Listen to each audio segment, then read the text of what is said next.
Welcome to the stage, Stephanie Knight, elementary math, correct? Program director? Correct. Yeah. She's been coming to TCCA for years and was also had a show for 2 years or 3? It was about 2.5 years. 2.5 years called Every Math Minute Counts.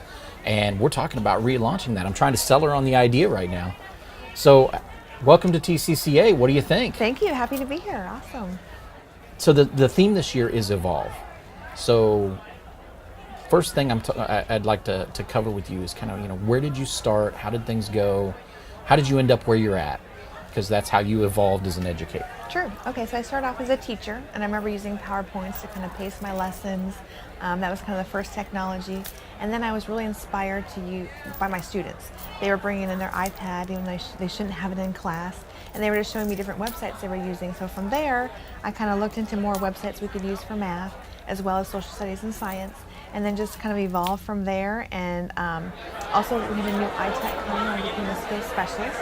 So instead of having someone to come fix my computer, I had someone to come show me how I should be using it. So their role didn't change, but the role within our campus, they were doing what they were supposed to be doing. So it really helped.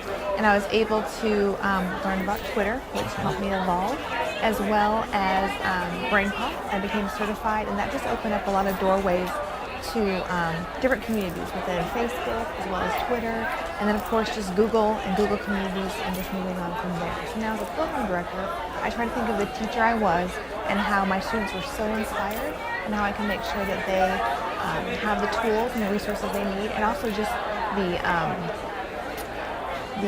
ideas that they can use and go use them next day. Excellent. I especially like that they were bringing the iPads, and even though they weren't supposed to, and you used them instead of banning them, which is important. So one of the questions I've been asking everybody today is, what was the first piece of technology that you really, or device or anything that you really remember from your youth that kind of woke you up to the idea of progression of technology, and that maybe you might like technology, that you have an affinity for it? Like myself was a Nintendo Entertainment System. So what was the first thing you noticed? Mine is the same. I also remember my brother, I think it was the Commodore computer. I remember when he got one, it was always downstairs in his room. I'd always just go look at it, but never was allowed to touch it. And then when I got a Nintendo, that was a big thing. My dad and I would play Tetris, Duck Hunt, all those games. It would just be togetherness and having fun. So that was our first time where technology really got us. Okay, so I got to cover this because I had Duck Hunt too. And my sister and I would always fight over it because only one person could use the gun at one time. I just learned, I did not know this, the other controller, the other controller controlled the duck. Did you know that? No. I didn't either. I've had it my whole life practically, and Seth Rogen actually posted on Instagram or something about this fact, and he was like, I bet nobody knows this. He goes, and I just learned it. Yeah. It was so funny. I remember seeing something about it, but I can't remember. I remember something with the other controller, but that would have changed. It would have. We would have had fun. Like, you can't get me. Right. And I did know the little cheat though, that you could shoot the dog, and we would always do that every now and then. Right. But anyway, moving on. I enjoyed talking about that. Somebody brought Sega Genesis in the other day, or not Genesis. I guess it was Genesis, the little handheld one. And we were just gathered around it hoping we could play it, and it turned out the batteries and melted the circuit board. And she was pretty upset because it had been working up until a couple of years ago. There's one other one I thought of too, though, just as we were talking. During Home Alone, Macaulay Culkin used a Talk Boy. That was another piece that I just thought was the coolest thing, where I could record my voice and make it slow and make it fast. That was another key. You know what? I asked for that for Christmas, and my mom and dad just watched that movie and said, no, we're not giving that for you. That's just another one I love. It just made me laugh. So. Anyway, back to the conference. I'm enjoying hearing the answers to that, because everybody, like, you're the first person to mention Commodore. I had a VIC-20, and I had to learn at like 8 or 9, if I wanted to play a game on it, I had to type out pages of coding. And I was basically writing a game, and you would think, oh, you must know coding. Well, that language is completely dead now. Nobody uses that coding language. Right. But you would type for half an hour. You couldn't miss a space. You couldn't miss an apostrophe or a parenthesis or whatever, or it wouldn't work. And when you were done, you got to play Space Invaders. I mean, wow. That was like, 30 minutes just to play a game of Space Invaders. And it was some generic name, but yeah. Now I've got my 2-year-old just scrolling through the iPad. It's just amazing how technology 8 months old, I heard my daughter swipe on my iPhone and I went. Yeah. Anyway, so moving on, is there anything you've seen today that's really, or anything you've used recently that has really kind of opened you up to, oh, we really got to get our math teachers involved in this? Well, Nearpod has been a big thing I've seen, and I've been to a few trainings, and I just want to know more. I want to know more. At first, I was really interested to see Class Flow. That was another program I learned about. And then I saw Nearpod, and I was like, oh, this is something I can go and do the next day. So I was really excited about that. I want to learn more. And then Google Classroom, I've seen that done in classrooms. So kind of just finding out which one I like better and how to really work, which works best and is easiest for the teachers to understand. So if that's an approach for all three or embracing one, I'm just trying to figure it all out and see which one will work best for my teachers. That's good, because I really struggle as a digital learning specialist. I go in math, science and social studies. I have no problems with it. English and math, though, they have these imaginary walls about things, and using pencils and paper. And I'm looking at it and I'm going, okay, that's great, but the minute your students step outside of these walls, they need to understand the concept behind it more than being able to do it on paper, because it's going to be done for them, but they don't know how to apply it. So yeah, they might be able to do a multiplication problem, but why?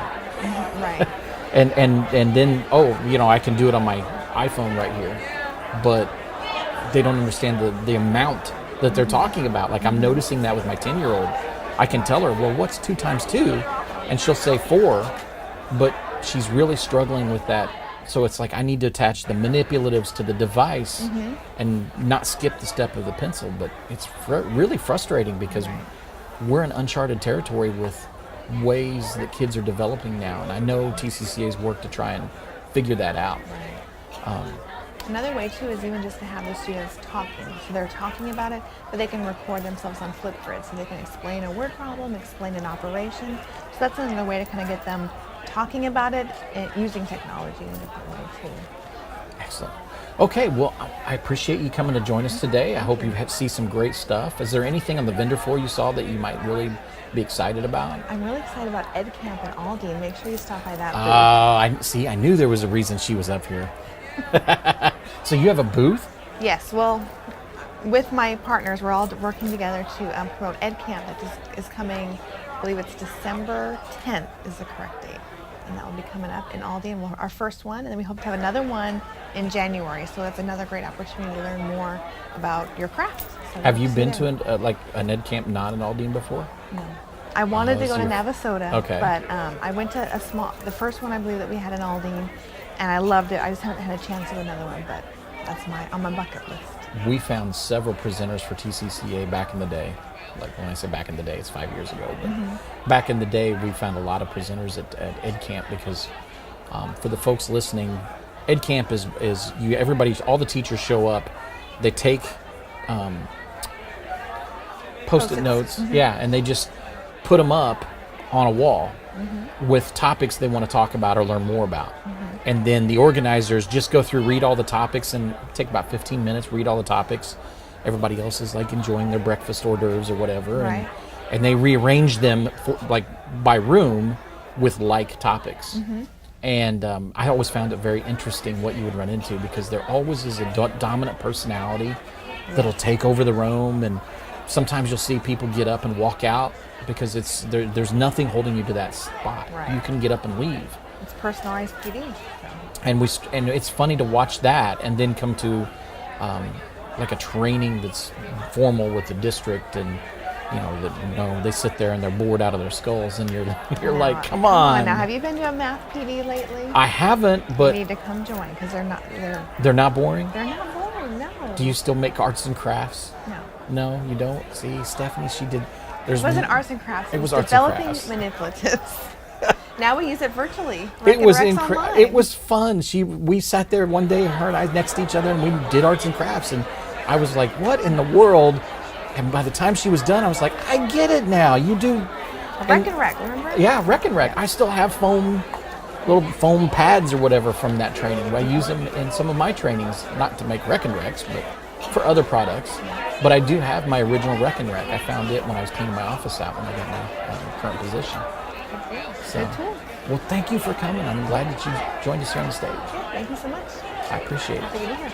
All right, back to you.